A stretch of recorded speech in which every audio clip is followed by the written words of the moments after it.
It's not just mine, his or her house. This is our house.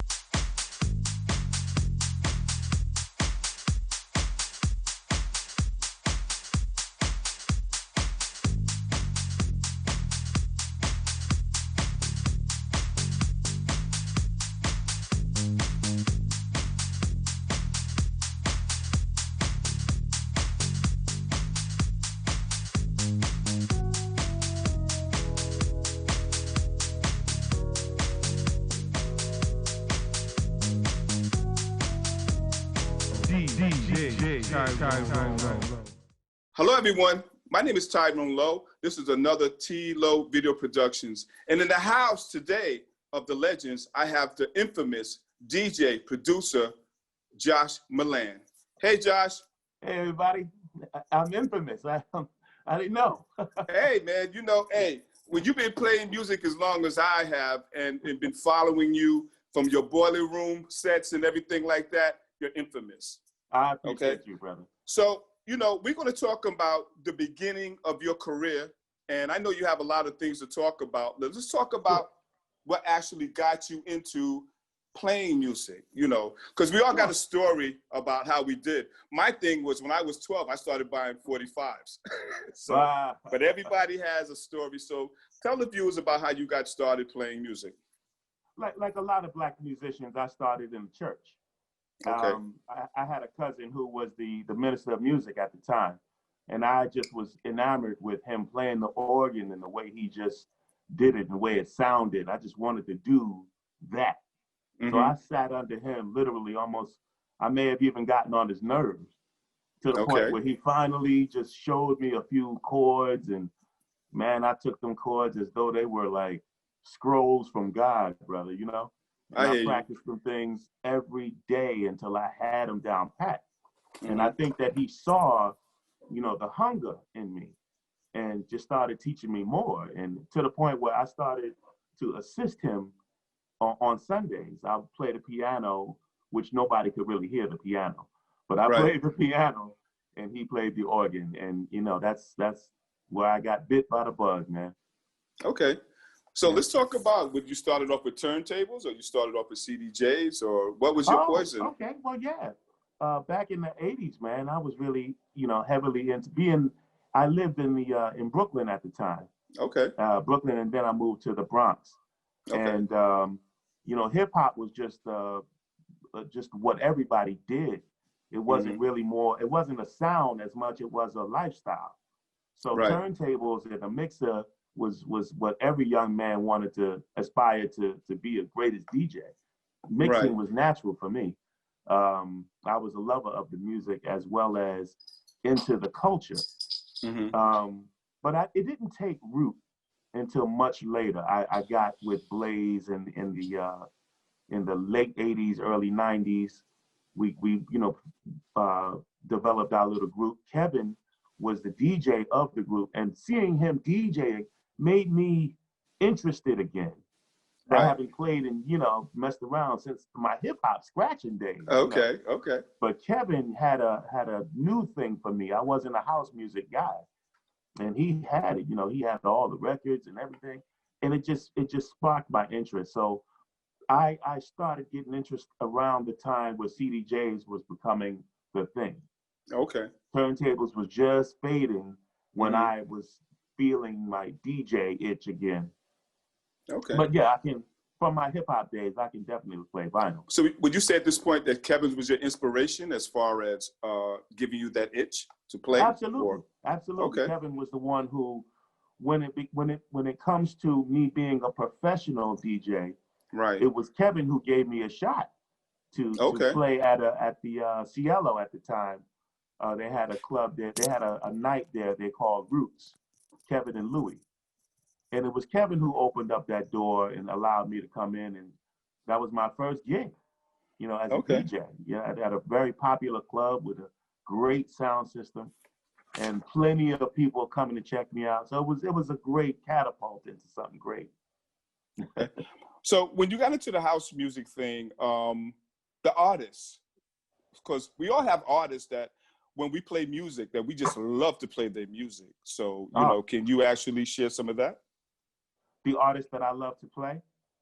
When you started playing, when you get into the house music, when you got into the house music genre, you know, name some of the artists that that really gave you that itch to really want to play. Because Sure, we all man. have we all have those people that we just, when we play, just gives us that comfortability to really express ourselves, you know?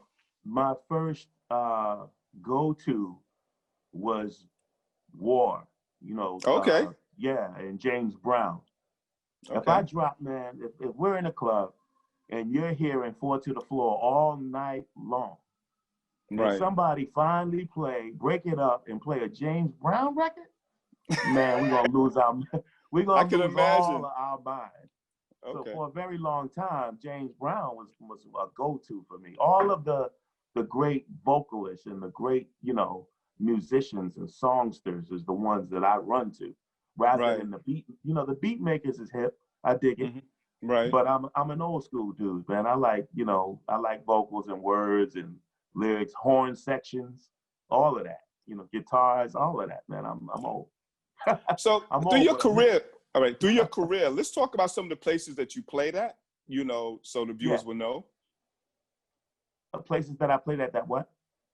So the viewers will know some of the places that you actually, you know, played at. Sure. Because you did like the Boiler Room, and I know you traveled the world and you did some few things and stuff like that. So why don't you express some of that? For me.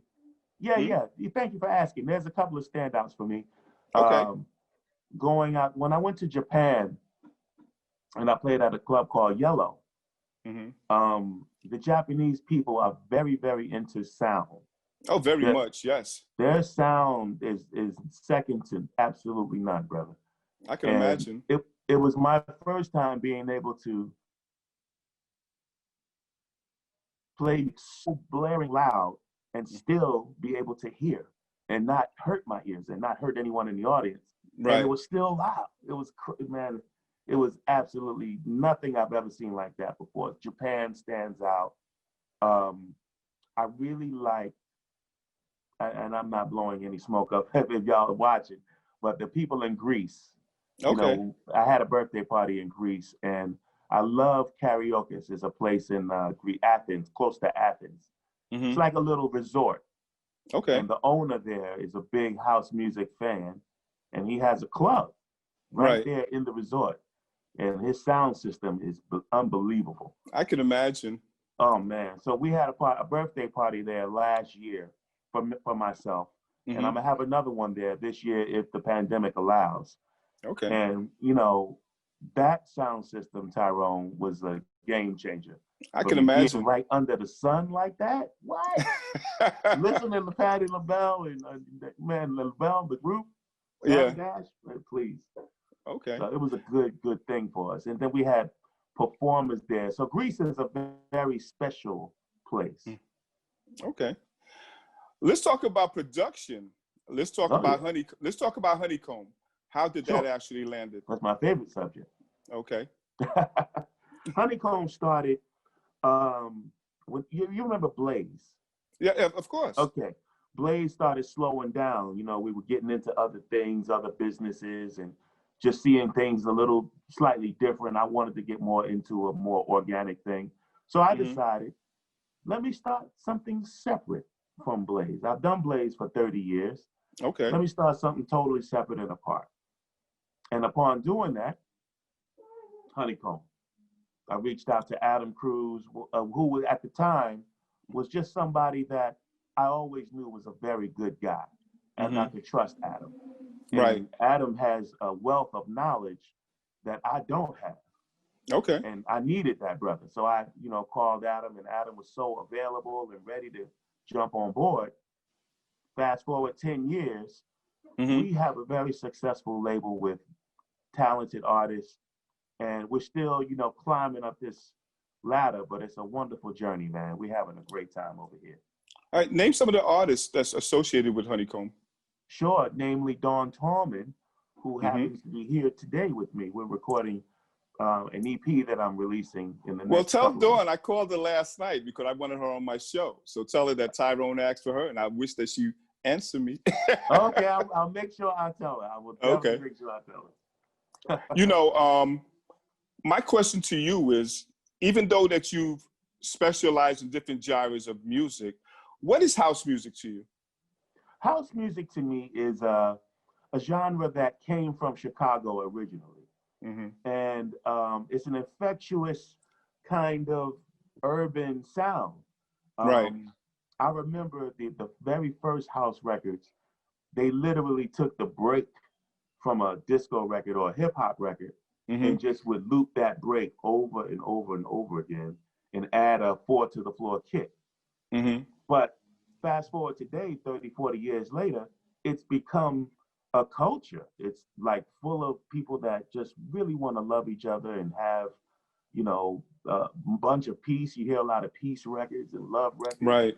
House Mm-hmm. music is a culture, man, and it's probably the onlyest culture that opens its doors to anybody that wants to enter freely and not hypocritically. Right. Yeah. Okay. House So music is the listen, real deal, brother. It's the yeah, real man, deal. house music is the real deal. You know, Yeah. I enjoy playing it. I put out a lot of mixtapes, and like you see, I'm in my recording studio right now. I'm Me working too. on something that's going to be actually epic. I'm working on Good for you, Tyrone. that's going to come out next year, and I'm going to add Congratulations. something extra feature to it too. You know, we'll talk about that off screen. You know what I'm Sure. saying? But right now we're going to take a break, and viewers, we'll be right back with the infamous Josh Milan. It's not just mine, his or her house. This is our house.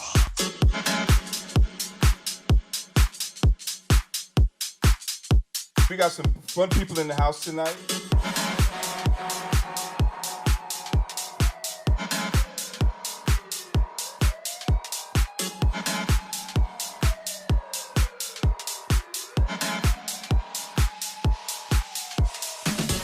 This is our house.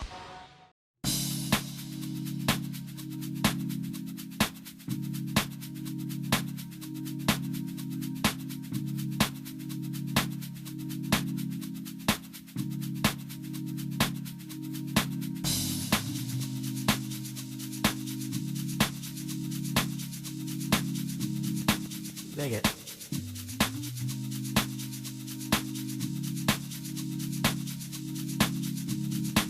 Dig it.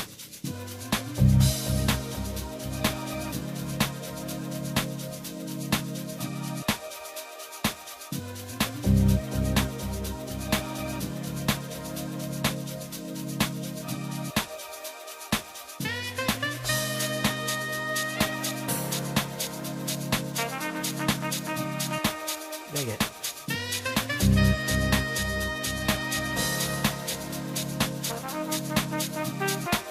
Dig it. Dig it.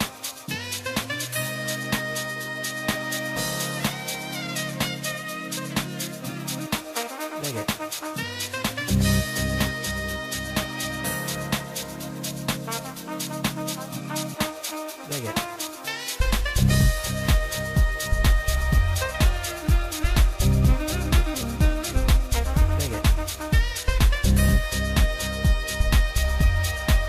it. Dig it. Dig it.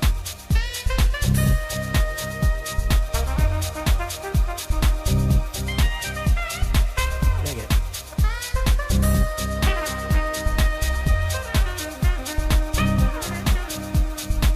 Dig it.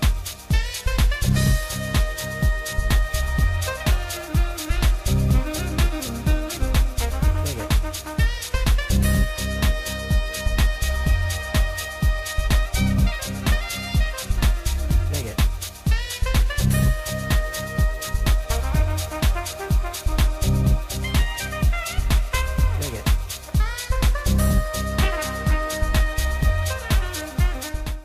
Hello, everyone. This is Tyrone Lowe from T-Lowe Video Productions. This is my show, The Legends, and I have Josh Milan on the show. Hey, Josh. Hey, glad to be back. Okay. Listen, we're going to talk about, you know, some real good things that I've really admired you for. You know, how was it to be in the studio with Louie Vega? Oh man, the great Louie Vega is a pleasure to work with a guy like a Quincy Jones type. Right. And what I mean by that is it's rare that you find a producer, a non-musician producer who really produces. That's very rare. Louie is one to have his hand in his records. He's not just getting a bunch of guys together and letting them do the work and he takes the credit. That doesn't happen. This is why Louie's records are consistent. They Right. sound like Louie. If you get 5 set of musicians and Louie produces a record using those musicians and uses another set of musicians for another record, both of those records are going to sound very, very similar. And that's because one producer is in charge. Oh, wow. So he's actually a great, great producer, and I'm grateful for that opportunity. So how did you guys come about, thinking about your body? Well, it was a song that I wrote and produced, and Right. I was having issues with a bootleg remix. Okay. So I reached out to Louie, and I told Louie I need a remix for this jam because it's about to get leaked, and the wrong mix is about to be heard. The Right. original mix is smoothed out. It's real, like a love song. Louie took it and made it way more of a dance record, and it just been super successful for my career. When I first got it, I was like really, really, really intrigued with it, because I was like, wow, because you have a certain type of style, with your vocals, and I call it the Josh Milan style, you know what I'm saying, and stuff, because not only that your style, it's just a style, but when you go into your spiritual realm with some of the tracks that I've heard you sing, it really sounds spiritual. Thank you. And it's very, very rare that you hear a artist that has that type of tone where you can actually feel the spirituality, Man, thank you, man. And that's a good thing, So let me ask you a question. How has the pandemic been to you, man?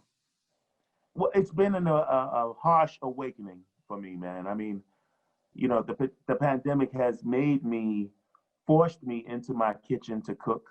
Whereas I was never even into cooking like I am now. I'm heavily into cooking now, and I'm a little more health conscious, man. I mean, Dawn Tallman's kind of influenced me to do some walking because she walks. Okay.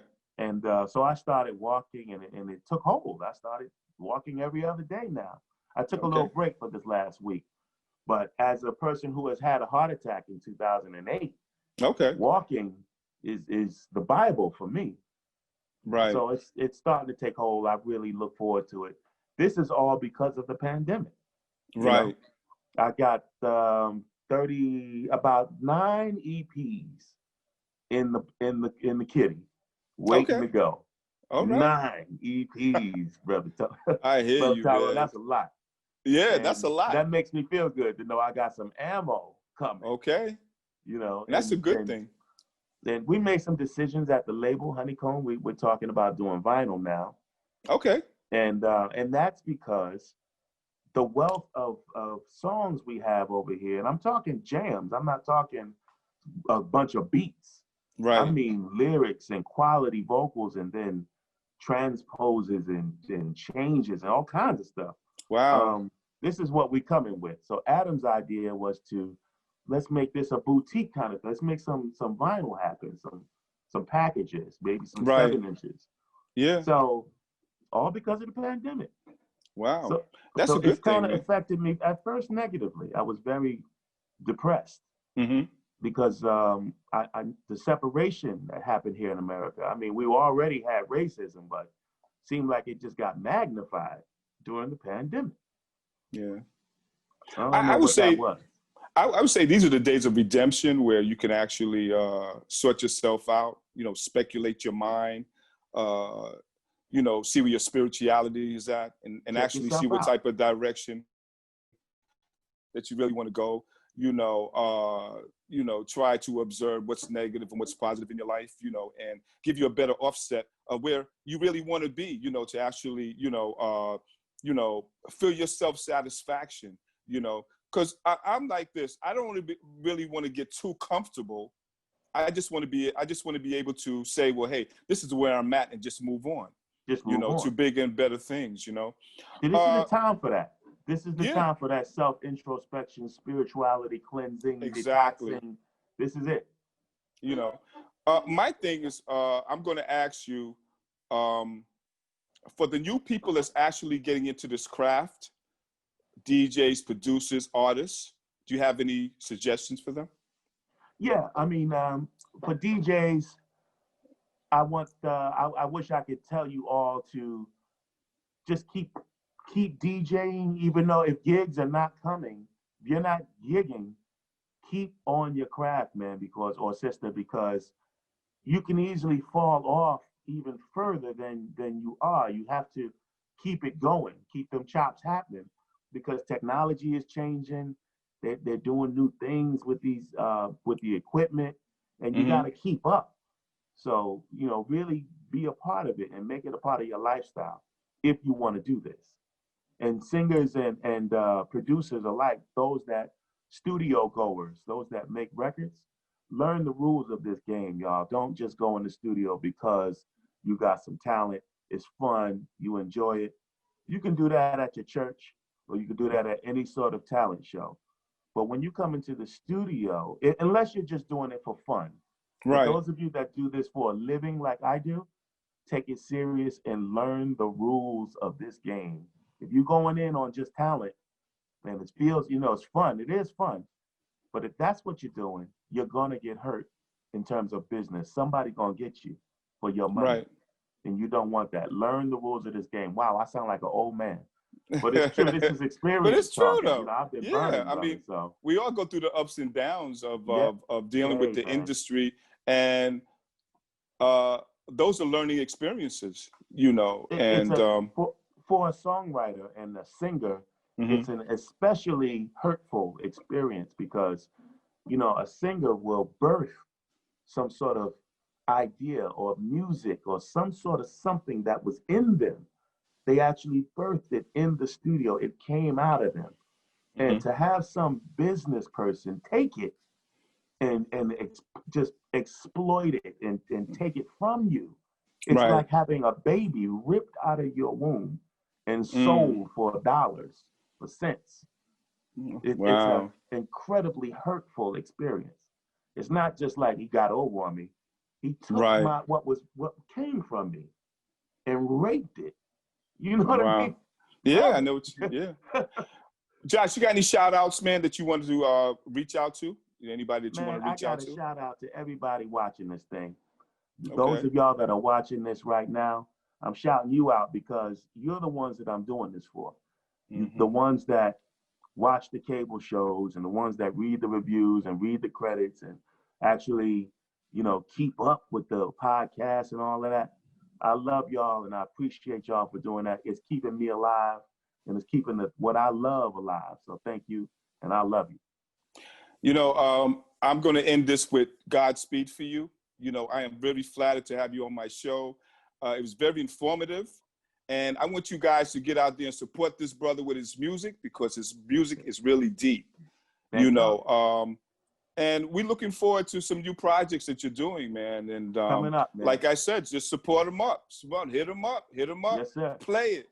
You know what I'm saying? So what I'm going to say is, Josh, I've been flattered to have you on my show. And all I can say is that maybe a year or two from now, you can come back and we can do an update, okay? Let's do it. So to my viewers, this is a T-Lo video production, and this is Josh Milan, and stay tuned for another T-Lo video production. God bless. God bless. It's not just mine, his or her house. This is our house. My assignment, my calling is to inspire, uplift. You have to make sure your people are partying.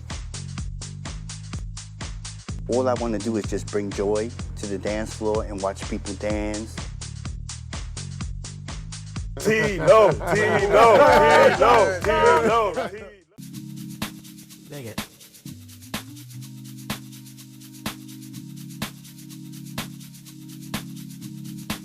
Dig it.